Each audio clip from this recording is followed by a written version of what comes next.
one main reason I chose this subject is because, when you're talking about business organization, you're covering various aspects of law.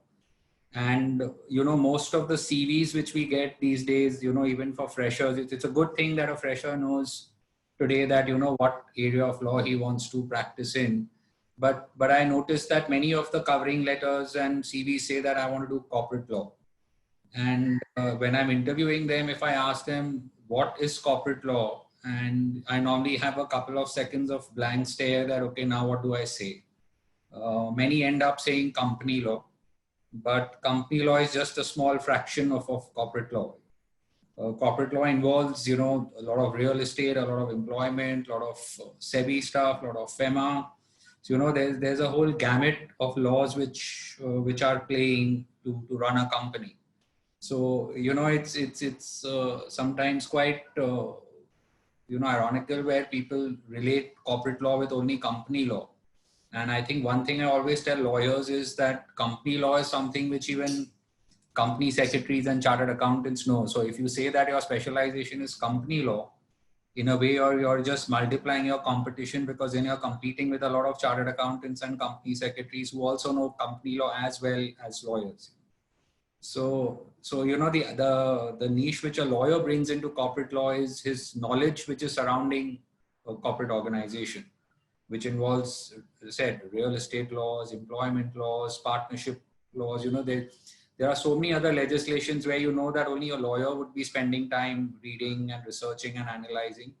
And that's where probably the value add he brings to an organization, in addition to what, the specialization of the company secretaries and the chartered accountants are.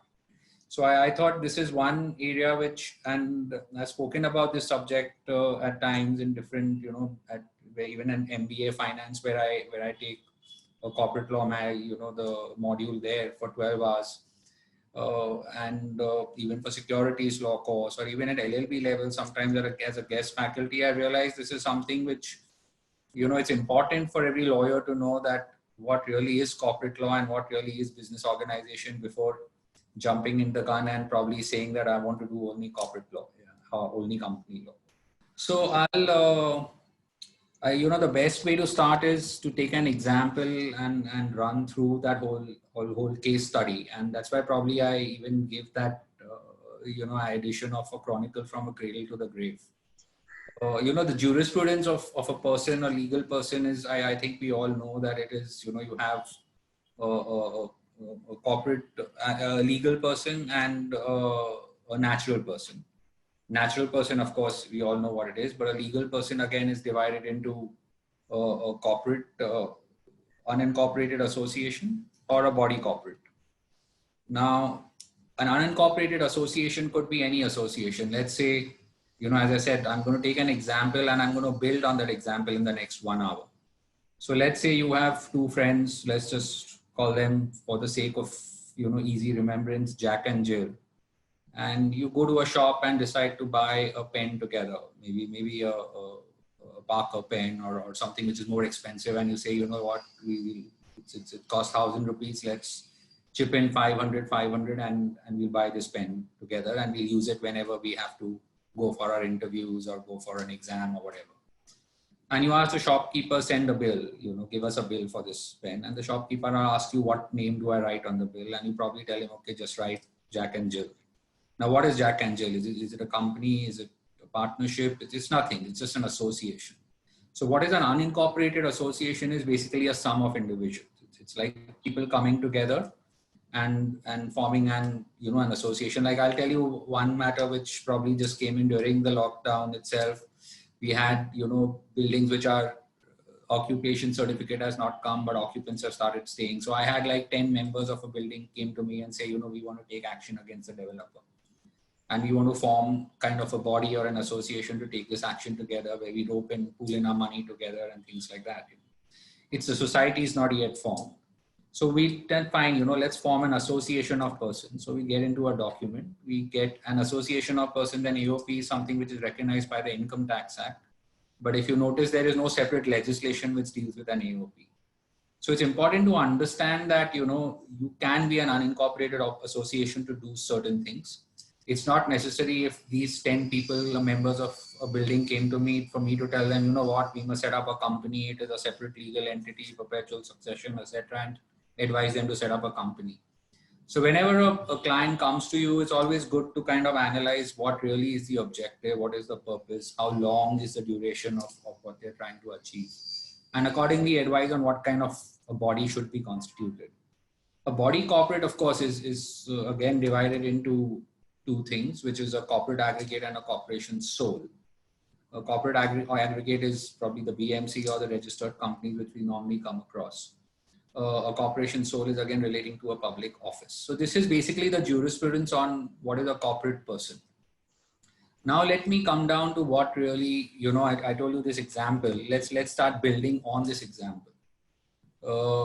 You know, so say Jack is your client and he comes to you and says that, you know what, you know, why are we buying such expensive pens which are foreign made? I want to start my own pen factory or own brand, and I want to have good quality pens made in India. Why are we importing all these pens? And he comes to you and tells you, listen, now as a lawyer, I'm assuming that the audience on this session are all lawyers or to be lawyers. So let's say that you got to be thinking like lawyers, and Jack comes to you and asks you like, you know, I want to set up this business. What are the questions you're going to ask Jack? You know, obviously the objective first, you're going to ask how much money do you have? What kind of business do you want to set up?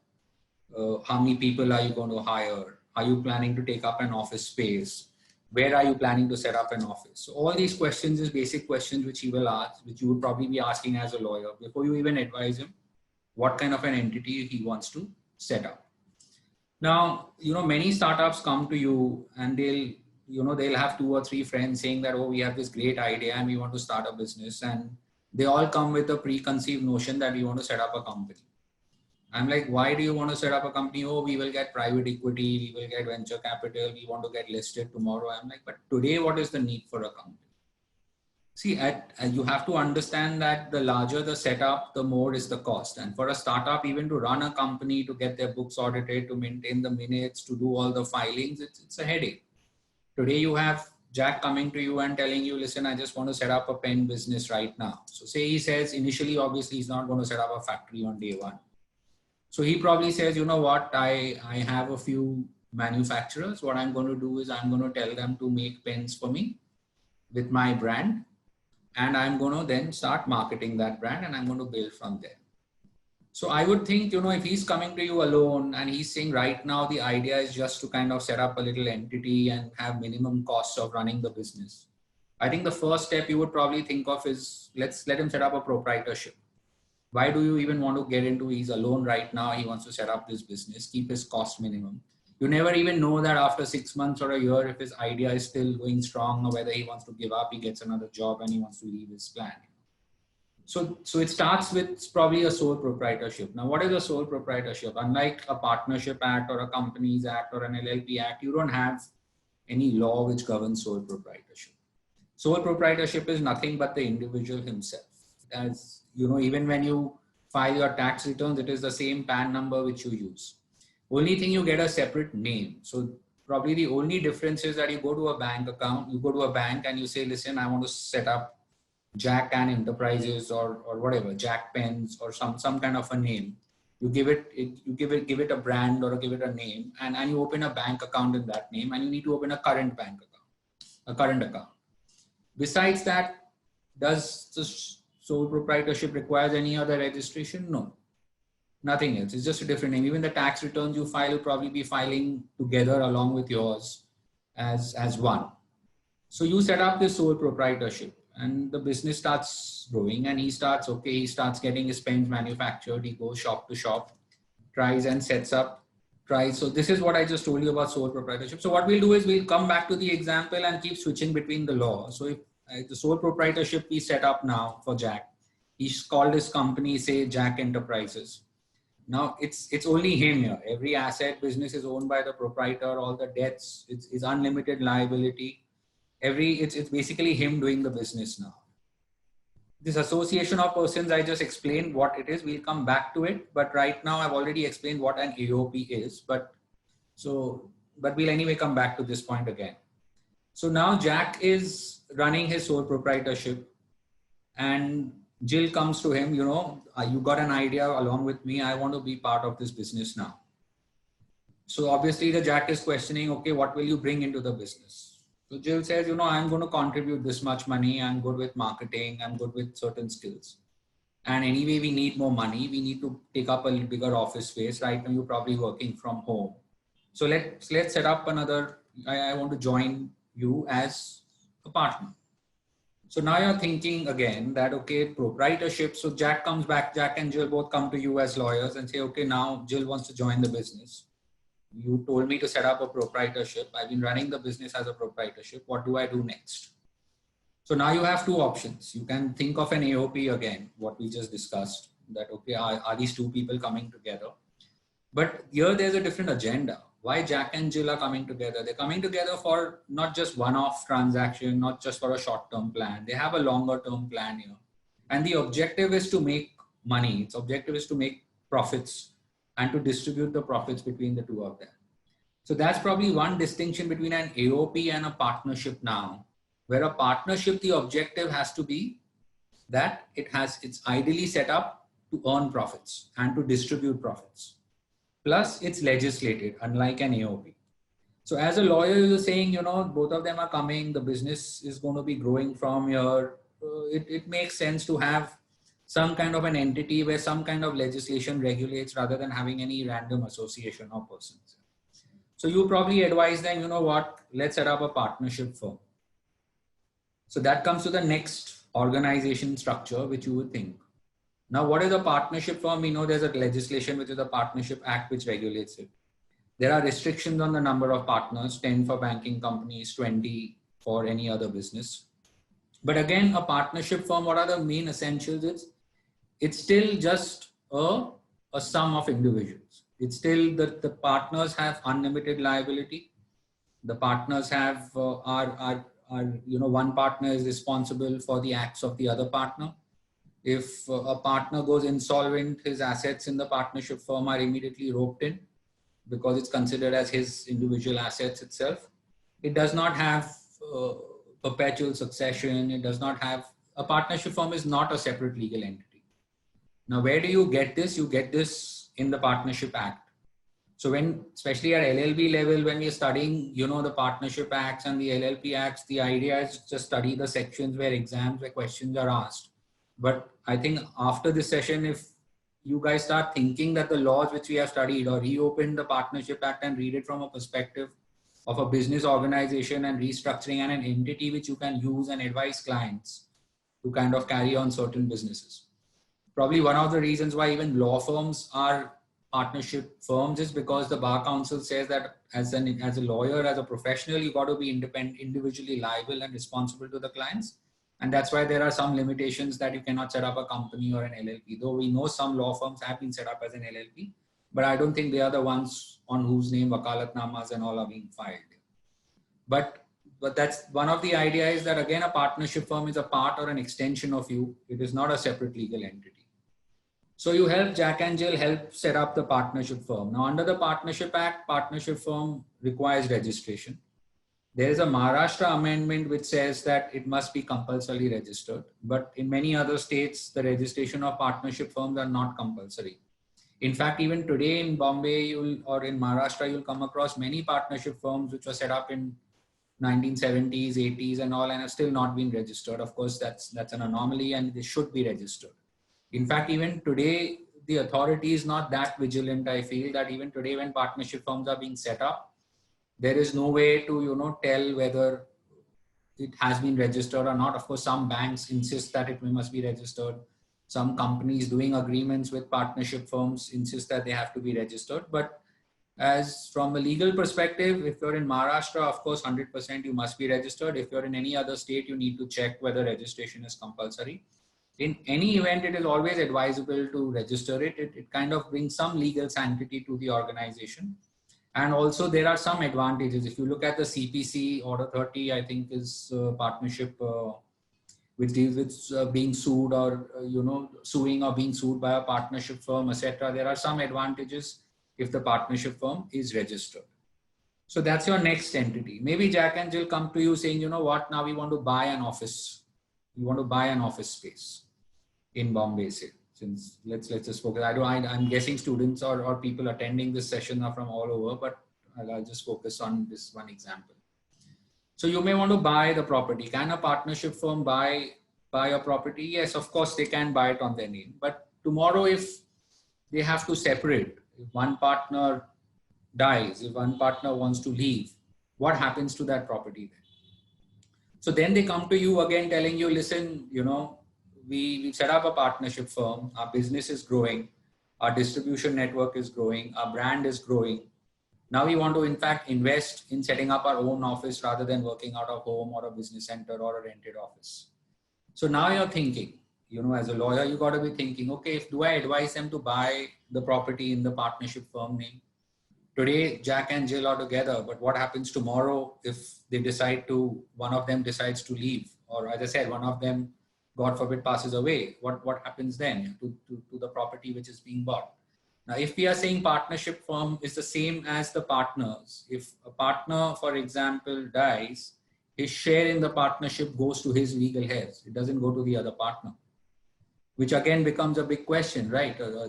Probably, you know, Jack may be thinking, what if Jill decides to, you know, she came in later in the business. What if tomorrow she decides to part ways? I don't want to be stuck with Jill's legal heirs. I want to make sure that, you know, the property, everything belongs to the business. And I want to create value in the business. So that's when you start thinking and you're like, you know what, maybe we should just evolve into a separate structure, maybe have a separate independent entity which can actually buy the property rather than do it in the partnership firm's name. And that's when you go to the next level. And now you're thinking, okay, do I want to really convert my partnership firm to either the LLP or the company? LLP Act is, of course, a recent addition to the Indian laws, but it's been around for a while globally. And it's basically an in-between between a company and a partnership firm. So you got to start debating now, do I need a company or do I need an LLP? Now, company has a lot more compliances. There's a cost to it. Plus, there are a lot of complications also which gets added. So you may think, you know, right now there are just two partners. We are simply looking at just one office space. Why complicate life? You know, here they can, money, capital can be infused easily into the LLP. It can be withdrawn easily from an LLP. Let's just stick to the LLP structure. So let's just promote from a partnership structure to an LLP structure. Now that, then now the legislation changes. So now you have to look at a scenario where I'm going to convert my partnership firm to an LLP. There are various ways of doing it, but the idea is now an LLP is a separate legal entity. It's very similar to a company when it comes to having a perpetual succession, a separate legal entity, you know, a common seal of its own, and it's independent and authorized. It's to take its own action. More so, you have, you know, one partner is not liable for the negligence of the other, and most importantly, the liability of the partner is limited. So, for example, if the partnership firm was carrying on business and the partnership firm was sued for something which was, you know, for a breach of a contract, and if the partnership firm did not have money, action could be taken against the individual partners. In a limited liability partnership, there's a wall there. So if the wrong has been done by a liability by LLP, it will stop at the LLP, and, you know, the liability, the partners would not be personally liable for the mistakes and the errors or the breaches which the LLP has conducted. So that's where you're making that wall. And that's probably the distinction. And probably now you're even buying a property. So you want to, you know, even kind of have that wall saying that tomorrow if the LLP is sued, at the most they will go after the property of the LLP. They will not come after my assets. And this is the value which the LLP has now. It has some asset in the organization. Now, what I want to pause here now and think. Now, we've looked at most of the legislation. We looked at, okay, proprietorship coming in. It's only the Income Tax Act. We had a Partnership Act coming in, and then we had the LLP Act coming in. But you understand, when the business is growing, Jack and Jill probably would have thought, you know, let's set up a brand, whatever it is. Let's say, you know, J&J pens or whatever. Now, when that brand comes in, you have suddenly the IPR laws which are coming in. You probably as a lawyer are saying, listen, you're setting up a brand. Let's do a search and check if it's already taken or not taken. Otherwise, we need to register the trademark. So you have a trademark act which comes into play. You have your licensing which is coming into play. As soon as you set up an office, you'll need your shops and establishment license. You'll need your tax registrations, PAN, TAN, GST. So, you'll have to kind of factor in what are the licenses which come into play now, which I need to take for the organization, whether a proprietorship, whether a partnership or an LLP. You need to look at your employment laws. You need to look at, okay, now how many employees are you hiring? Or you're hiring 10 employees. So we have certain legislations which come into play. Even if you have 5 employees, you probably want to take insurance. You want to cover for workman's compensation. I've realized, employment law is something which I've noticed many of the at LLB level, and I do frequent LLB classes even today. Employment law is considered to be the most boring and annoying laws to study. But once you get out and start doing corporate law, you'll realize one of the key laws which come into play when you're restructuring businesses or when you're setting up organizations, whether it's mergers, acquisitions, insolvency, whatever area of reorganization and restructuring are you doing. So there's employment law, there's licenses, there's IPR laws that is coming into play. There's real estate laws now. So now you're thinking of buying a property. So now you suddenly need to know, either you know it or you have someone in your team looking at Transfer of Property Act, the Stamp Act, Registration Act, what all is required for acquiring this property. Maybe before it was a leave and license agreement or a business center agreement. So those again, property laws are coming into play. So when you're talking about corporate law, you got to understand if you're managing a company or if your client is an organization, you will have to look, you can't simply say that I'm going to look at company law, because then a client comes to you on day one, you're probably advising him to set up a company, which is not really correct. And at the same time, you need to be aware of all the other legislations which are coming into play at every stage of an organization, which is very critical. So these are the features of the LLP, which I just kind of discussed: perpetual succession, carrying on often business in its own name, can acquire and hold and dispose of property in its own name, flexible profit distribution, and flexibility in management structure. Very important when you're drawing a distinction between a company and an LLP. Why am I advising them to set up an LLP? Why am I not advising them to set up a company? A lot of people will come to you, and a lot of clients do ask, do I set up an LLP or do I set up a company? And it's a lot of introspection that needs to be done. It's not just one question that you ask, and based on that, you decide whether it has to be a company or an LLP. How you convert a partnership to an LLP? There are various ways.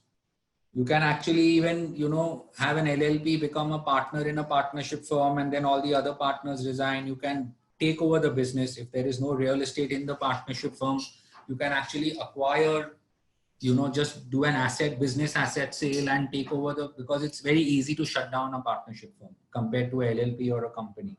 So you can actually buy over the business, or you can actually follow the process under the LLP Act, and there's a whole process where you actually convert the LLP into the partnership, where you got to make sure that certain guidelines are there. The partners continue to remain partners of the LLP in the same ratio, ROC, all the filings need to be done. Alternatively, if at that point of time you decide, let's just set up a company, and we'll have to explore why a company is required over an LLP. You can actually set up a partnership firm into a company. And then the Companies Act does have, Part 21 does have some provisions on procedure on how you would convert a partnership firm to a company.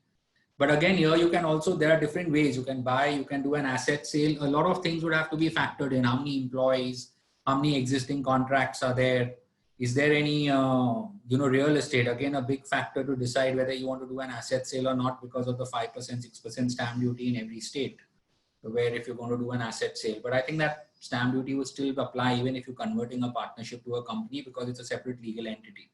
But how you structure the whole thing would, again, you probably have to do a diligence of the partnership firm to see where it is and what it is doing and what all does it hold, and then decide whether the process you will follow to convert it to a company. So this is again the steps which are provided. Now, maybe Jack and Jill come and say, we already have an office in a city. Our business is growing. We have been outsourcing the manufacturing of pens, and we've been getting it. But but you know what? Now I want to get into it big time. I want to set up my own factory. Why am I really depending on other manufacturers? I want to set up my own plant now. Maybe somewhere on the outskirts, I want to identify a land and I want to build a factory. First question anybody would ask, where are you getting the money from? We say, no, we have some friends, we have some family which are going to invest money into the business. They have seen potential. Our numbers are growing, and the potential is visible in our numbers on how we can grow. So now you're thinking, okay, I set up an LLP, they own an office, but do I want all these friends and family members who will be putting money to become partners of the LLP? Do I want to keep them? Okay, I want to take their money, but give them some sense of ownership, but keep them at bay, because I don't want them to get involved in the day-to-day management or affairs. Partners of an LLP or a partnership firm has certain inherent rights, which is provided under statute. You can't take away those rights. That liberty, where you want to restrict the rights and involvement, etc., can come in a company where it again related to the number of shares held by the shareholders. But in an LLP or a partnership firm, again, it is more, you got to see what are the inherent rights of the partners. So now you're thinking, now I'm going to have strangers coming into the business. I'm going to be setting up a factory somewhere in another state. I probably want to set it up in a backward area and get some tax benefit. Maybe some state is providing me, you generate employment in my state, and and I'm going to give you certain benefits, for whether on stamp duty or on tax. There are a lot of these schemes which keep coming out. Many of these schemes are available to a company and not to an LLP or a partnership firm. So that could be another reason why you may think of a company. But primarily you're thinking now, I'm going to have, it's beyond Jack and Jill now. We're setting up a big factory. They're going to be like 500 employees suddenly. And they're going to be a lot of other, and they're saying, maybe we may even get a venture capitalist or a private equity to come in to the business, because obviously we need money to buy the land or to hire or to rent the land and to build the factory and start this production. And obviously once I start production, I need more working capital to expand my business all over India, or maybe even go outside India. So that is when you start thinking that, okay, now I'm outgrowing the LLP structure. I need to set up a company. Company, again, features of the company, separate creation, it's creation of statute, it is separate legal entity, limited liability, perpetual succession. Those who are in law college have already studied this in company law. If you do not remember it, please go back, open your Avtar Singh's and ND Kapoor's or whichever books you have read company law from, and it will be a good idea to get these concepts very clear. Because whatever, if today, whether you do litigation or you do corporate law or you do real estate or do whatever, you need your fundamentals of company law, partnership act, LLP act, the kind of legislations, you cannot claim not to know it. So go back, these are very basic principles, and it's good to study case laws in this, because as a concept, you'll say, yeah, I know what is a separate legal entity. But if you read probably the Ramaya's commentary in company law or any of the case laws, or even if you Google it and read articles on just separate legal entity or just limited liability or just perpetual succession, you will see the various scenarios where it has been tested in courts and probably the views the courts have taken. And probably that is what will open up your mind and your thinking to analyze this, rather than looking at it purely from an exam perspective. I know what is a separate legal entity. I can write 5 lines for my 2 marks. So, the thinking has to grow beyond. Start thinking like lawyers and see how the courts have analyzed each of these. So coming back to our example, yes, the company now, you may feel, yes, I need company, because tomorrow if you're looking at VCs and private equity coming in, you're looking at friends and family. Now let's convert our LLP into a company. Now what is the other thing about a company? As I said, company, you have a shared capital. So you may have various shareholders, and you may have shares with differential voting rights or differential rights. You may actually issue shares in a company without any interference into the business. And the company is again managed by the board of directors. So one thing is, okay, you may have friends and families putting in money, but they will be simply shareholders. The management is remitted to the board, and probably Jack and Jill in this case would get themselves appointed as the board. What you can set up various kinds of company, private company, public company, foreign company. Anyway, as I said, each of these, we can have a 2-hour session on each of these headings.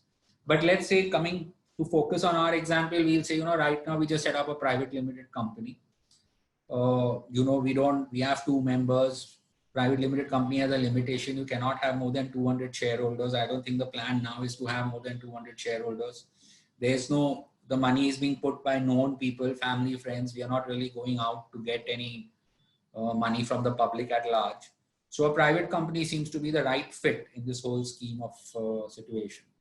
And you advise them, let's just set up a private limited company now. And then let's just enter a rental agreement with for the land, and we start building the factory and everything on the company's name. Of course, you already have your existing employees now. Now, again, you look at all the other laws that come into play. You're converting the LLP to a company. Now, this process from proprietorship to company can take anywhere between 1 year to probably 5 years to 7 years or 8 years, depending on how the business is going. It may not even be required. So the question is, why didn't I set up a company on day one? Means you would just be increasing the cost of operations and management when ideally it may not be required. Or alternatively, if you had a private equity investor or a venture capitalist on day one, you may want to set up a company on day one, but we're going in stages. So now you set up this private limited company, and probably these are the features, general provisions of the Companies Act between a public and a private company. Again, more academics, which I'm assuming that everyone on this have at least read company law or about to read company law, in which case you need to have your distinction between a public and a private company in mind. But most importantly, you got to understand that now you're forming, a company would be run by a board of directors. So till now, while you were in your proprietorship, partnership, LLP, the partners and the promoters and the real owners were the ones who were involved in the management of the company. Now suddenly you're segregating the powers. The owners may be the shareholders, but the management is going to be done by the board of directors. So you're segregating the management from ownership. That's one of the big steps which you take when you convert from an LLP or a partnership to a company. And I think from the Indian context, most of the businesses, are run as family businesses. It's very difficult for these promoters, the family run businesses, to understand that a company is a totally different entity now. And their role as a director, their role as a shareholder, and their role as a promoter are very distinct from each other. So it becomes, sometimes to sit down and explain to family run businesses on these kind of situations becomes quite a challenge. So it's very important that you as a lawyer have these fundamentals very clearly in place, so you can explain it to your clients why you're proposing this particular setup compared to any other setup. Now let's pause here and think of another kind of an entity which is normally around in existence, which is a trust. Now again, I don't know how many legal law syllabus and whether the trust is optional or not. But again, trust there are 2 kinds of trust. You have a private trust and a public trust. In certain states like Maharashtra, you have the Bombay Public Trust Act, which is, regulates charitable trust. In many other states, you just have the Indian Trust Act, which is applicable to everyone. And for a public trust, all you need to do is register with the tax authorities, and there is no separate legislation. But it's important to understand, if you say that you want to do corporate law, but I'm saying even if you're doing litigation or even if you're doing any other kind of work, it's important. These are fundamental laws which every lawyer should know. You got to understand what is a trust, what is the concept of a trust. From a corporate law perspective, I could say a trust is something here, you may want to set up ESOPs, for example, employee stock options. Jack and Jill may say, now we're setting up this company. We've been around in existence for 5 years. Our turnover has gone up substantially. We have some employees who have been working with us for 5 years, and their sweat and blood is involved in this business. We want to give them some ownership. So either you give them shares, or you give them shares at a cheaper price, or you give them some options that if they work for another 2 years, 3 years for the business, they will get shares. Now, where do you park these shares? Now, there are different ways of which ESOPs function. I don't want to, again, that's a separate topic which you can discuss a whole day on.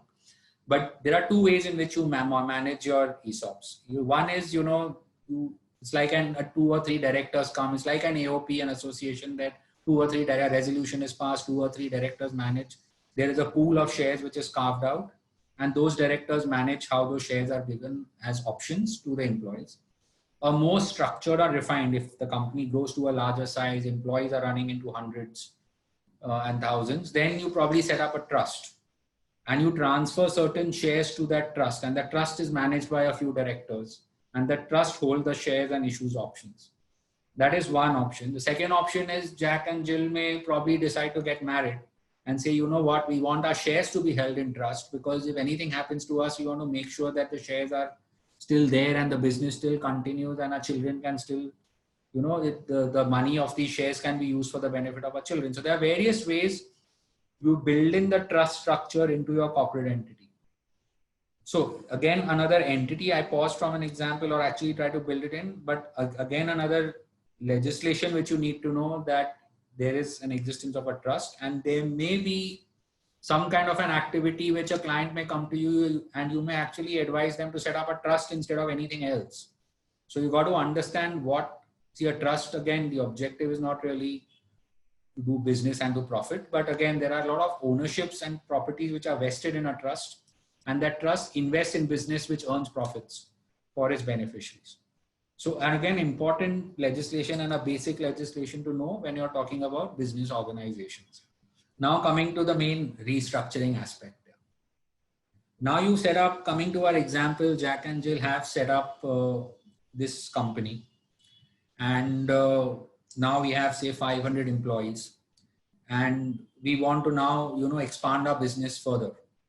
Now we want more money, because maybe we want to increase, we want to bring in technology into our business, you know, make more sophisticated pens, start competing with the Parkers and the Chauffeurs of the world, and maybe start even marketing abroad and have a distribution chain abroad. What do you need? The first thing you need to do that is money. Because if I want to expand, now, what are the ways in which I can generate money? So I'm on the first point. Let's take your issue of shares. If you are a company now, okay, before that, just to explain, when you're doing business restructuring, you're talking of organic and non-organic. The difference is organic restructuring is what happens within the organization. There is no third party involved. It's between the company, the directors, the existing shareholders, existing employees. It's all within the organization. A non-organic restructuring is when you actually get a third party involved. Then it could be another company, like example of joint venture, it could be another entity, it could be another partnership firm, another LLP. But it is now you're structuring in a way where you're going beyond the internal organization and approaching external organizations. Now I don't know how long do I have, it's already 4:45. I think I'll probably target 5:15 if I can, but let me see how much of all this I can cover right now. But now I'm reaching the interesting stage where, you know, I need to do some, so as far as business organizations are concerned, we've kind of covered proprietorship, partnership, LLP, company, and trust. More or less, I think we've covered an association of persons. So in a way, now you know that this is your framework of business organizations that exist. And as a lawyer, you need to know the laws which govern them and the plus and minus of each vis-a-vis the other. Coming now, let's start some restructuring work. If I want money to set up my business, Jack and Jill have got initially, when they say, okay, we've got our friends and all that, you issue them shares. But now you want to set up another factory, you want to bring in technology, maybe you want to set up distribution chain abroad. Now you need big money. So one option is, okay, I issue shares, I get venture capitalists, I get private equity firms, I get them to invest. What do? I do issue of shares. Now you're coming to, see, now you're in a company. So when you're in a company, the company law is being played. But it's not just company law. When I'm issuing shares, there are various ways. As a private limited company, right now I can issue shares to private equity. There is rights issue, which probably the company law requires that whenever new shares are issued, they must first be offered to existing shareholders. And if the existing shareholders decline, then they can be offered to an outside person. You can directly offer to an outside person on a private placement basis, but then there is a separate requirements and separate forms that need to be filed.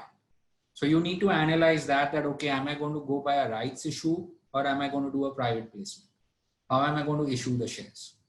Then I need to understand, okay, when I'm going to issue the shares, am I going to issue the same class of shares or different class of shares? we have equity shares and we have preference shares under Companies Act. Now, even in preference shares, they may be redeemable, cumulative, non-cumulative. Again, there are different kind of share capital, which gives you an option to do some kind of a capital restructuring. So you need to then understand your company law aspect that, okay, what kind of share capital are there? What can I do? And what is my objective to kind of structure my organization in a way where I'm not giving away too much to the private equity shareholders. In fact, a private equity shareholder may say, I don't want to get involved in the day-to-day management. I don't even want to come for your equity shareholders meeting. I'm just concerned with my investment.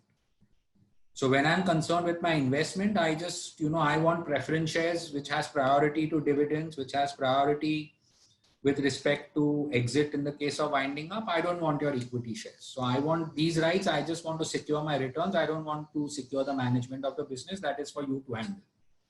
On the other hand, you may have some kind of a strategic investor who may come in, or you may want some kind of a guy who's probably worked in a Parker Pen factory as a CEO before, who you want him to come in as a shareholder and investor and be a strategic investor and advise and handhold the company in its operations.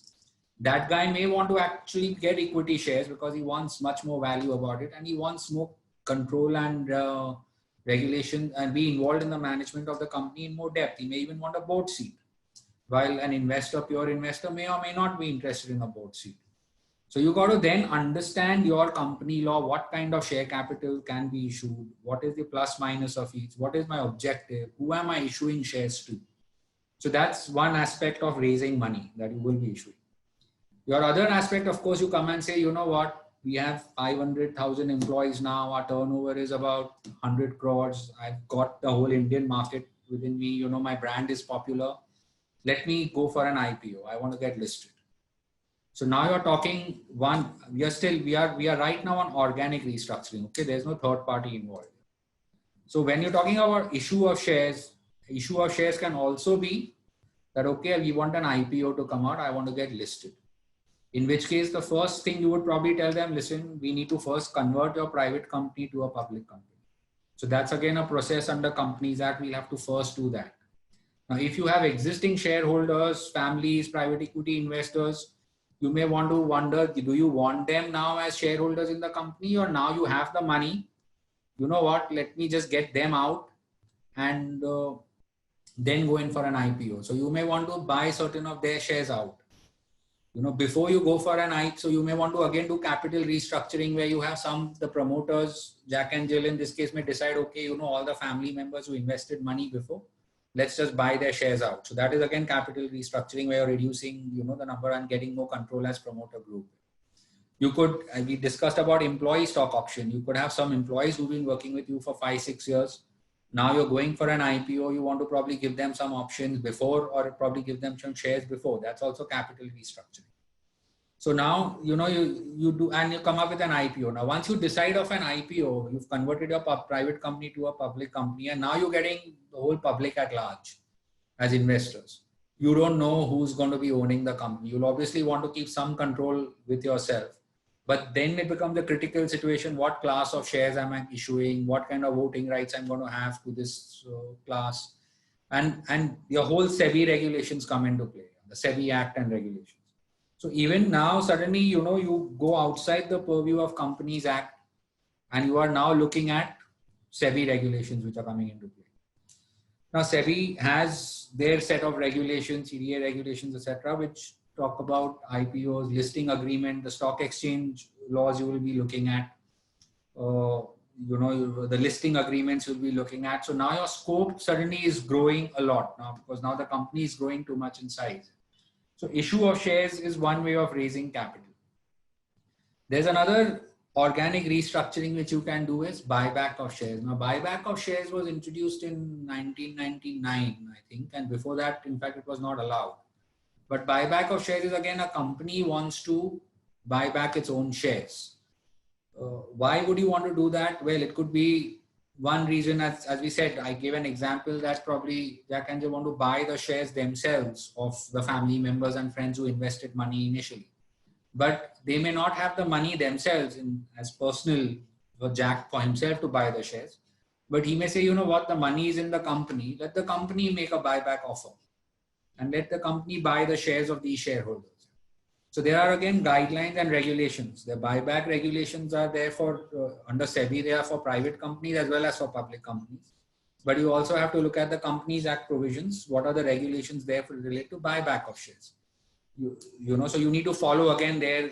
There are certain things that it has to form part of your articles. The shares must be fully paid up. They must be in existence for some time. You can buy back, or debt equity ratio has to be maintained when you're buying back shares. So there are, this section 68, 69, 70 of Companies Act does have provisions with respect to buyback, which you need to comply with, as well as with the SEBI regulations. Reduction of capital is another kind of restructuring which you may do organic. Now I'll give you an example here. What happened, in one case, we had a South African company which had about 6 crores in the bank, and they wanted to shut down. So they actually came to us saying that we want to do a voluntary winding up and distribute the money. This was about 3-4 years back. So they said, we don't want to distribute the 6 crore as dividends because there would be a dividend distribution tax and all that. Let's just do a voluntary winding up and let the shareholders take the money. It was a 100% subsidiary of a South African company. So they said, we'll just repatriate the money out. But voluntary winding up, even today, under the NCLT coming into play and everything, it's supposed to be 12 months and 24 months and all that under the insolvency code. But in reality, it takes much longer. And 3-4 years back, it was still taking much longer. Even though the IBC had just come in, nobody had any visibility on how long it would take. So one of the things what we came up with is, why don't we do a reduction of capital? And the company is anyway not doing any business for the last couple of years. We'll follow the reduction of capital process. That will take 3 to 4 months. We'll file an application in NCLT and let the parent company under this process take back the 6 crores and just leave about 1 or 2 lakhs in the company. And then we will do a voluntary winding up process. We will follow, because then at least your capital is released immediately. It doesn't get blocked for 2 years, 3 years till the whole voluntary winding up process is complete. But what is reduction of capital is, like, if the paid up capital of the company is 100 crores and say you don't need 100 crores in the bank and you want to kind of pay back the shareholders and reduce the capital, or if the shares are partly paid, say 10 rupee shares, 5 rupees have been paid up and you just want to make those 10 rupee shares 5 rupee shares, you can actually repay, you can reduce the total paid up capital and either repay the shareholders or adjust it in the company as fully paid shares. So this reduction of capital, again, because it involves a whole process, it's like an amalgamation scheme where you make a whole scheme of reduction of capital, you file to NCLT, public notice needs to be given, consent of creditors have to be obtained. Obviously, because today when you're dealing with a company and you've done your due diligence and you found out that the company's paid up capital is probably 100 crores, and if they decide to reduce their capital, you want to know it. You want to know before, because whether you want to continue dealing with this company or not. And that's why reduction of capital needs to follow a certain process where it requires a tribunal approval and probably consent of creditors, public notice, etc. So this is a kind of reorganization, organic reorganization you may want to do within the company. The other non-organic restructuring also is possible. Now, in non-organic, as I mentioned, that you have a third party coming into play. So say in our example, J&J company or whatever we set up now decides that, we want to, rather than setting up our own factory and spending money and all in reconstructing, buying all the plant machinery, etc. There is already an existing factory in a particular place who's up for sale. Let me just buy out that factory. Let me take over that company. And that's when takeover comes in, and it's non-organic restructuring. Now, there are 2-3 ways in which you can do it. If it's a company, if the entity which you're buying, again, it depends. What if it's a partnership firm? It's not necessary that that organization is a company. But if it's a company, you can actually buy the shares. Now, when you're buying the shares, if you're taking over another company, again, the question comes whether that other company is a private company or a public company. Is it listed or unlisted? Now, if it is a private company, things are that much simpler. But if it's a public company, then you have the SEBI takeover regulations that come into play. And then you need to again follow that whole open offer and all the process which the SEBI provides. So you need to then analyze that aspect, whether you want to take over the company or not. That other company may say, you know what, we don't want you to take over 100%, but we want to kind of do the business. Maybe the other company has a different market share. Maybe that company doesn't sell the pens in India. It sells only in Africa.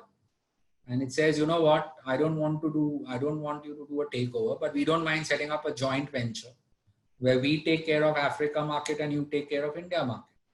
So now you're looking at another joint venture kind of an arrangement rather than a takeover.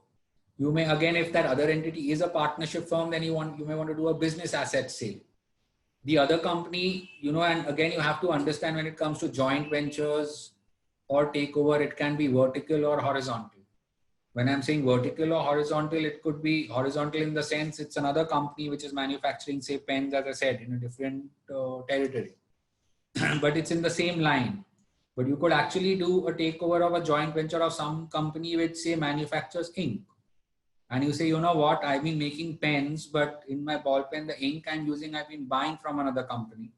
Now I want to take over another company and start another arm where, we will ourselves manufacture the ink for the pens I'm using, because now I'm big enough to kind of consume or to manufacture ink myself. So that's probably a vertical takeover where you're taking over a supply chain. So again, when you're doing those kind of structuring, you need to kind of analyze a lot of other things. Why are you doing a takeover, or why are you entering into a joint venture? You have amalgamations and mergers. Amalgamation is where you have two companies. One company, amalgamating company, merges into the other. So if there's A and B company, and A is amalgamating into B, then A goes out of existence. In a merger, there are A and B company, they merge to form a new company C, and both A and B go out of existence. So that's primarily in lingo, though it's used interchangeably, but normally when you talk about a merger, you talk about, okay, A and B will merge to form a new company C. So let's take an example. If in our case, we say that we want to merge with another company which has the international market, maybe Africa, and they have, as their numbers are as good as our numbers, but neither of the company wants to be taken over, or we see synergies in let both companies merge and form a new company, or alternatively work as independent companies. So there's a lot of factors, whether it's tax, whether it's approvals, whether it's NOCs, for all in Africa, you need consent to, you need special permission to kind of start selling it. And it's for any new company, it's impossible to get that permission. So that may be probably, the licensing may be the primary reason for which you're doing a takeover. So, when you're doing restructuring, even non-organic, whether it's a takeover, whether it's a joint venture, amalgamation or merger, you have to understand, you need to have an acute understanding of all the other laws. Why would you want to take over another company? Either because they have certain licenses which you don't have. They have certain markets which you don't have. They have real estate. They have plant, machinery, factory, properties, which probably, for you to build will be that much harder. They may have employment strength. They may have 1,000 trained employees, which today, if you have to start hiring, will take you more than a year. So, you immediately jump a year, 2 years to have that kind of skilled employee strength. Or it could, as I said, license, or it could have IPR. It could have, this African company, which probably this company which sells pens in Africa has a separate brand in Africa, which is very popular. Today, for you to take your J&J brand and start marketing in Africa market, it will again take you a few years to build your brand, marketing, projecting, everything. On the other hand, you can actually take over this company or merge with this company, and you already have another brand, and you probably have two brands now, but you save so much cost and time in marketing and promoting your product in the whole of Africa. So, but you understand here, to know whether you're doing a takeover for real estate or for IPR or for employment strength, you need to know those laws. Today, as a lawyer, to say that I know company law and I want to do corporate law is not the solution. Today, as a lawyer, you need to have an understanding of real estate laws, that, okay, if I'm doing this, what would be the stamp duty? Is this land regulated? Is it government land? Is it private land?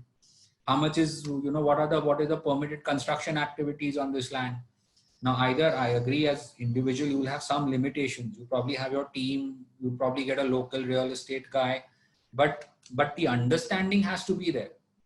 that yes, this is the reason, this is the objective. We need to, you need to be aware that these laws are going to be getting triggered, and you need to understand them to integrate into your organization to make sure that the takeover, whether amalgamation scheme, if you're drafting, or whether whatever you're structuring or restructuring document, factors in all that. You'll notice, a lot of time, large accounting firms and investment bankers will make very colorful graphs and charts and everything about this whole restructuring of businesses. But when it comes to you as a lawyer and you start dissecting, one employment law, that, oh, this company is registered under Provident Fund, this is not registered under Provident Fund, so there may be a big penalty. No, as a lawyer, it would be your duty to kind of think, okay, this PF non-registration could trigger a penalty and I need to factor that in. An investment banker or a chartered accountant may not have factored that in when they prepared the restructuring plan. So that's why the understanding of these basic, and every law you study in LLB is your basic law. Today, you'll be surprised once you get out of LLB and the first assignment you do, you'll probably be, I remember when I just got out of college, of course, I'm doing articles and all. And even as a law student, I was, some opinion I was working on Food and Adulteration Act and all that stuff, which I never even heard of in LLB. But, once you have, your mind starts growing that, okay, if this company today, if I'm doing pens, okay, now I'm setting up a factory, I'm going to use plastic. Do I need permission under environment laws? So, you may have touched upon environment law in your law college, but now you need to again reopen your book to kind of understand, do I need to really factor in any employment laws? There's going to be factory waste and there's going to be ink which is going to be drained. Do I need special permissions under any environment law to process that? So again, environment law is coming into play. If this business was into pharmaceutical, you probably want to get into, the Drugs Act and Cosmetic Act. If it was insurance, you have the IRDA. If it was, banking, you have the RBI Act. So, again, when here we have restricted to pens, which is still a simple product, but again, even in this product, there would be environment laws which would come into play. There would be probably now, when I'm talking about restructuring in organic, we spoke about equity shares and private equity investments and VCs, etc. But we could have debt investment. They would say, you know what, I don't want private equity investment coming in. I'm getting a bank loan at a good rate, or probably a particular state where I'm setting up a factory, that state is offering me a loan at a very discounted or minimal interest. And it makes sense for me to just take a loan. Maybe I should issue debentures. So that's where you need to understand the whole concept of debentures. That how, what kind of an instrument that is, how can I issue those? What kind of a security am I giving them? That could be another aspect of restructuring, which you would be looking into.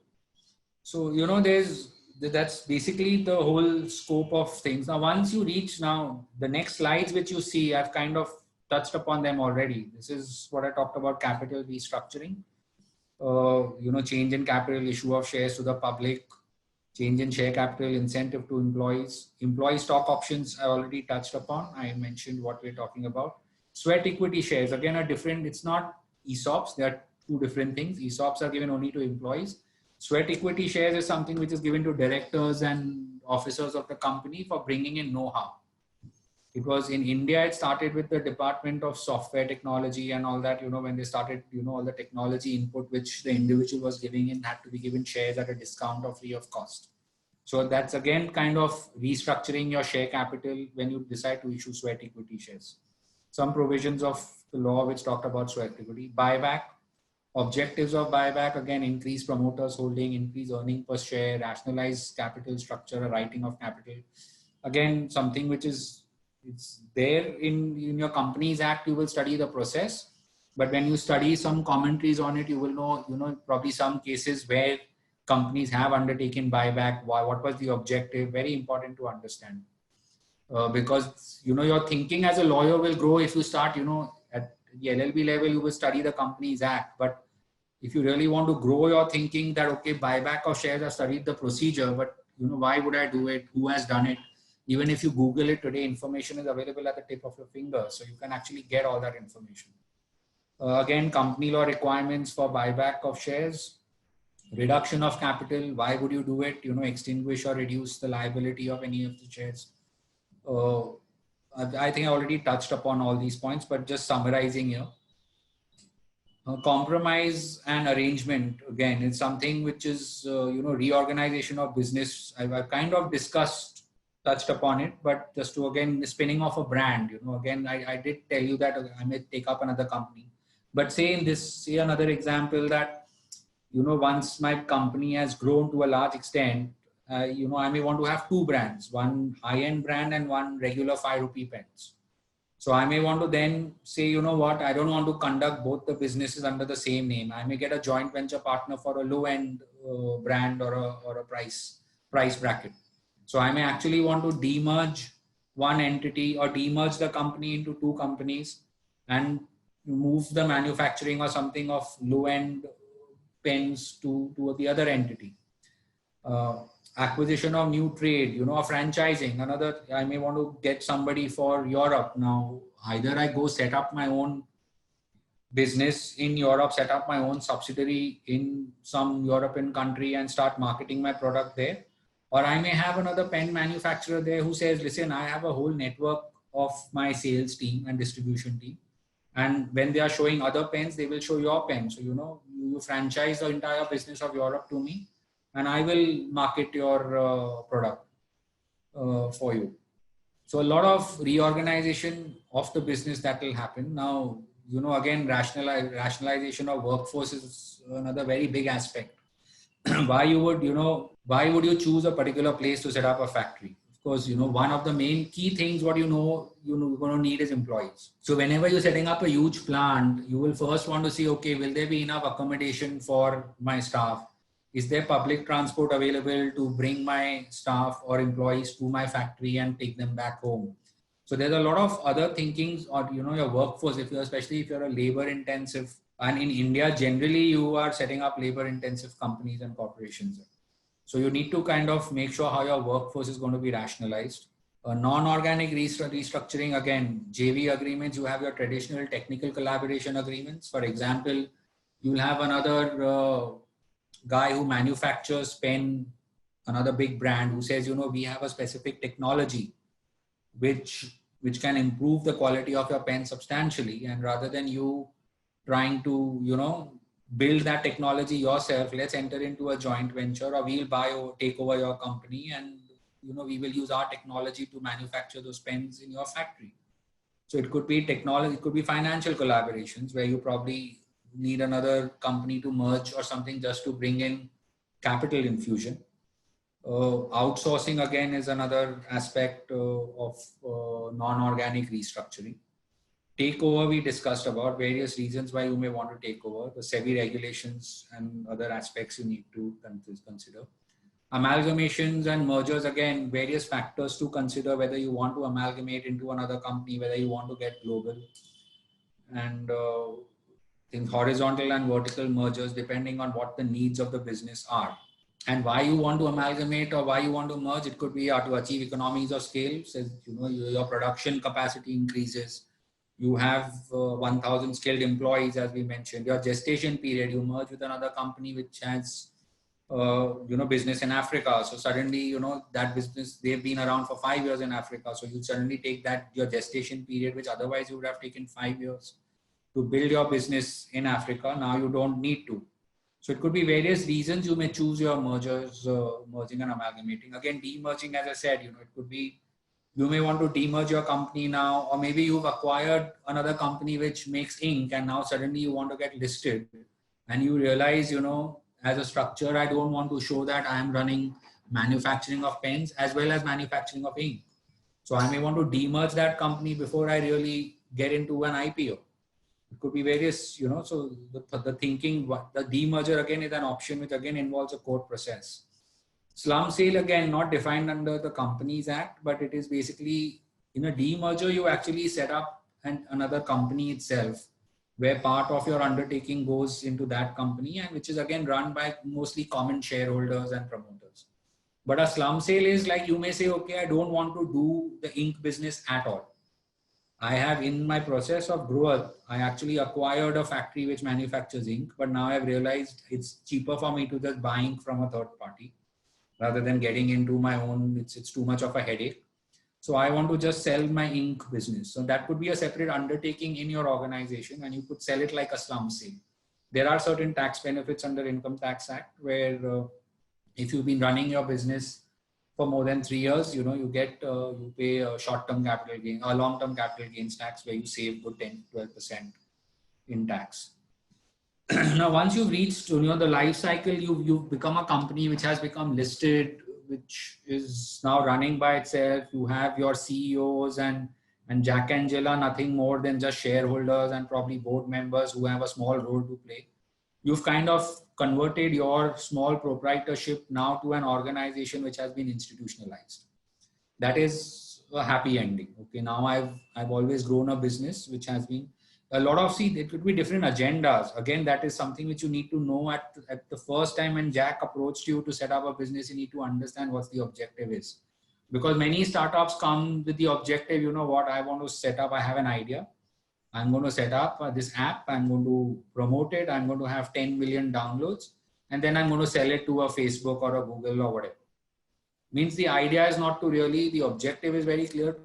So in that case, you may or may not want to set up a company. You can continue as a partnership firm or an LLP.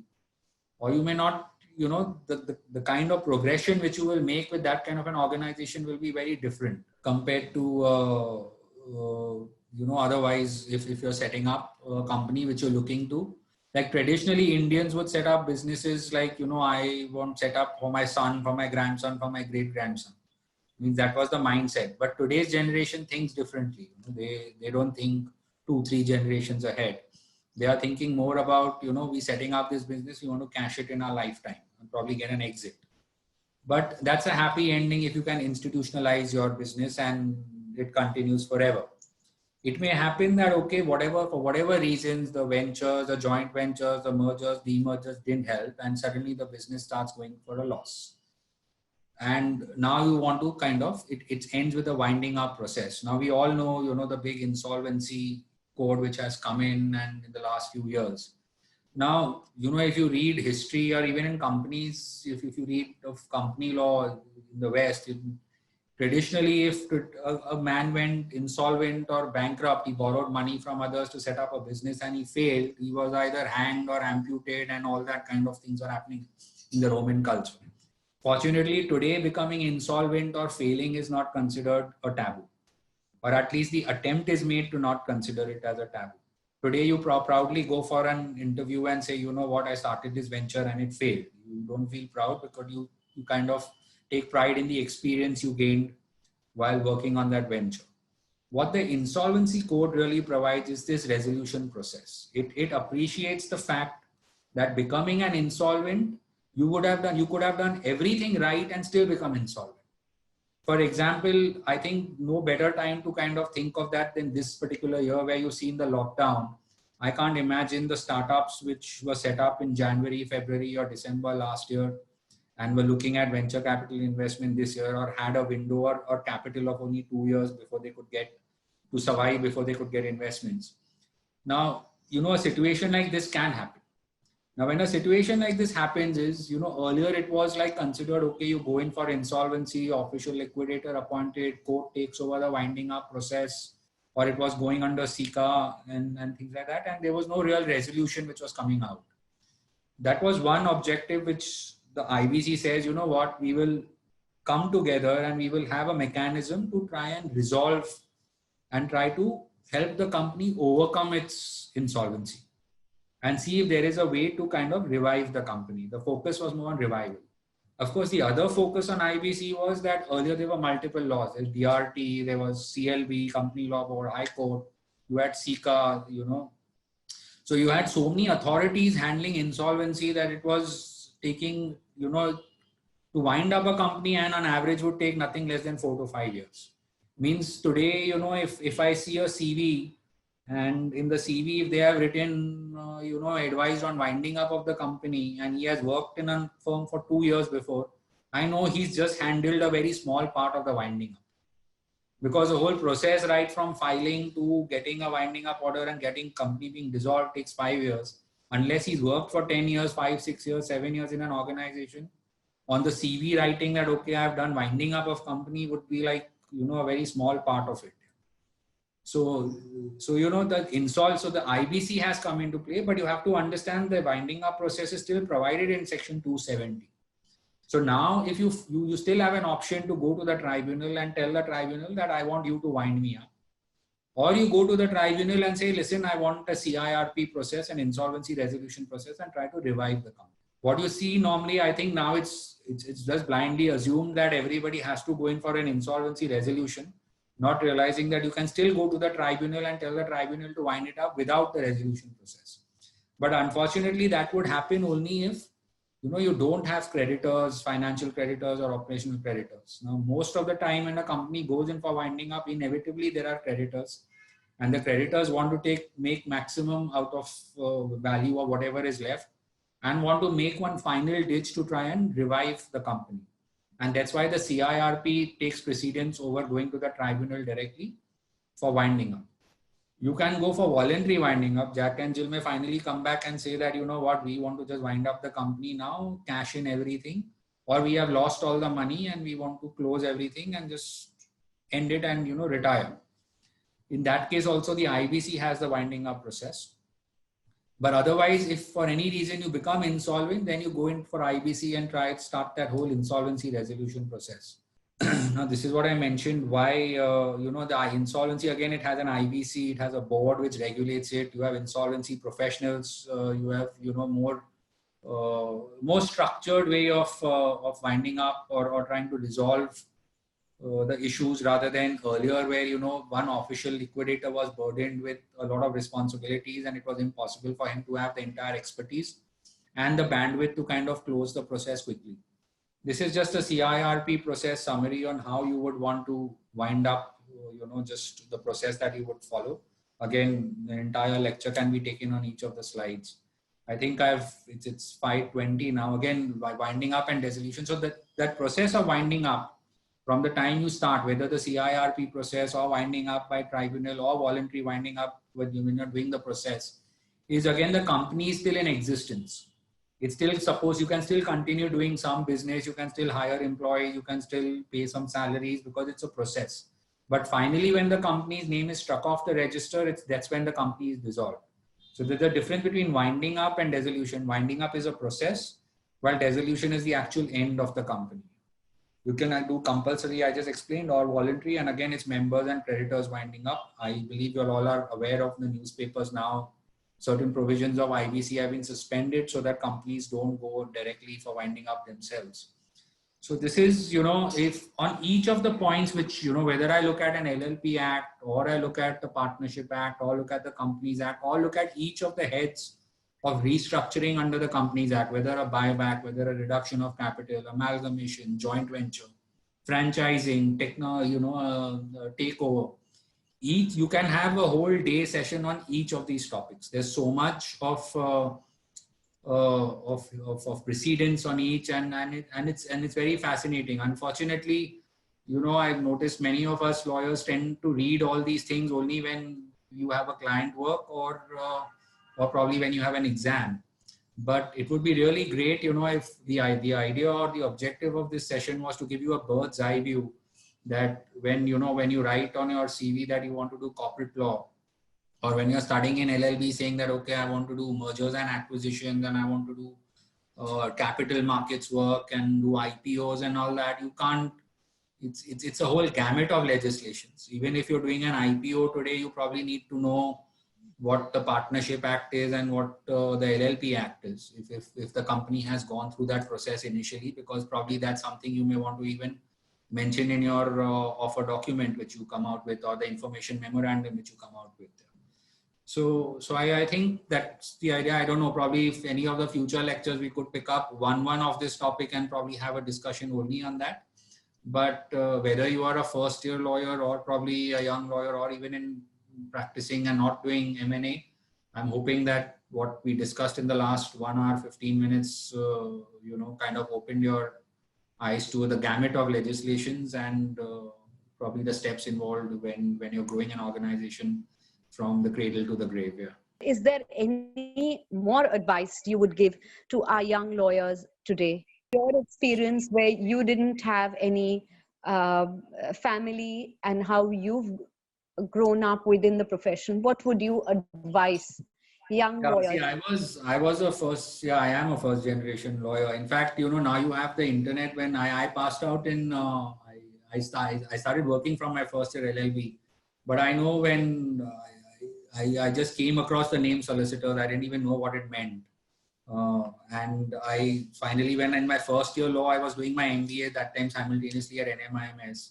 But by the end of the first year, I kind of, I did well in law college, and a lot of professors started pushing that, you should actually look at law as a profession.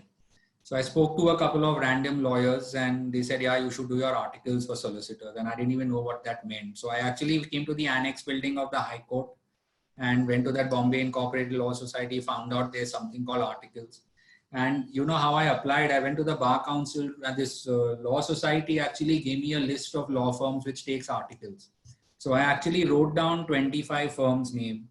I was first year LLB, so the CV was very basic, but I'd finished my MBA by that time. So I took that, and there was no email or anything. I actually had the addresses, and I took 25 envelopes and went to each building around Fort and actually dropped my CV at the reception. That's how I applied for my job. And I managed to get calls from 3 places, which I signed my article that ARA Law was a new firm that time. And I joined them. It was young, so I chose that. But that's how I started. And I know even when I was studying for my solicitors, the time we had to go to the High Court library to dig out cases, and I spent like a few weeks in the High Court library just to, take the AIRs and figure out. And that day, some intern came before the lockdown. When the interns come to my office, I kind of asked them that without touching your mobile and the laptop, tell me what laws apply, or can you dig out this case for me? And they probably be looking at me blankly that they don't know where to start, that to even look for a certain act or look for a certain legislation. So there are AIR manuals which actually list out. But the point I'm trying to make is now information is available at the click of your fingers. So, there is no excuse today to say that, I don't know this side of law. Today, even when the client comes to your office, before you meet that client, do a Google, and you assume that whatever flashes on the first page of Google, your client has already read and come. So he's not looking at you for that information. He already knows that information. So the point I'm trying to draw here is you got to be well read today, because there is no excuse for not being well read.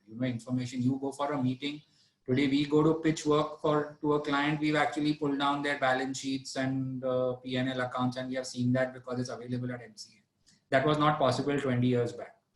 But today, so even when you are advising or when you are studying law, I can understand before 20 years back or 30 years back when you studied Companies Act, you may not want to take the effort to go to your college library, bring out Ramayyas and do that research and dig out cases. But today, if you study buyback, say a section on buyback of shares under Companies Act, on your mobile or something, you can do a search and probably read 2 or 3 articles on buyback, 2 or 3 cases on buyback, which should just open up your mind and register that whole concept for good, because just reading the section, you will never remember it. You got to kind of read some precedents, got to read some theory on it. So I think one thing I would, this whole thing about nepotism and being first generation lawyer, whether it's Bollywood or whether it's law or whether it's doctors or whether it's any other profession, yes, there will be some advantage for a person who comes from within the profession vis-a-vis that who comes from outside the profession. And I'll probably say what my senior told me once, because I also questioned him, solicitors and this and that, how do you becoming partners and all, would I get a chance if I'm not connected with anyone? And he said, you can pass an undeserving student, but you cannot fail a deserving student. I'll repeat it. You can pass an undeserving person, but you cannot fail a deserving person. Or even if you're from out of the profession, and even if you're a first generation lawyer, if you are good in what you do, you are well read. I know the first interview I went for to, you know, after 4.5 years, I finished my SOL. I actually took 2 weeks off to study for the interview. Whatever was written in my CV, I spent 2 weeks, maybe 3 hours a day reading on the CV before I sent out the CV to this. And I feel you got to be well read. And today, as I said, there's no excuse for not being. So probably that's one thing I would say, that, you know, don't hold it that, oh, because there's nobody in the profession, you're not going to make it. That's certainly not true in any direction, you know. And the second aspect I would say is, you know, whatever fascinates you, whatever area of law fascinates you, try and go deeper and deeper into it. And of course, you got to be a jack of the other areas as well, which, you know, even though it's not your main or you don't enjoy reading it, you can't simply say that I'm not going to read it. Yeah. So that's probably a piece of advice if I have to give. Yeah. Great. Thanks a lot. Yeah. Thanks, everyone.